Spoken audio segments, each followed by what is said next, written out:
স্বাস্থ্য উপদেষ্টা আমরা বানাইছি দেশের স্বাস্থ্য সংস্কার করার জন্য, কিন্তু মজার বিষয়টা দেখেন, উনি যখন অসুস্থ হয় উনি চিকিৎসা দিতে হয় সিঙ্গাপুরে।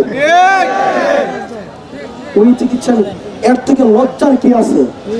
উচিত ছিল আমার জনগণ যতক্ষণ না পর্যন্ত সে চিকিৎসা পাচ্ছে, আমার জনগণ যে চিকিৎসা ব্যবস্থায় চিকিৎসা নিচ্ছে, আমি যেহেতু এই চিকিৎসার দায়িত্বে রয়েছি, আমি অবশ্যই ওই চিকিৎসা কার্যক্রমের আমি নিজে অংশ হব। কিন্তু আমরা দেখলাম নির্লজ্জার মতো তারা সিঙ্গাপুরে চিকিৎসা নিতে যায়, নির্লজ্জার মতো তারা বিদেশে চিকিৎসা করাইতে যায়।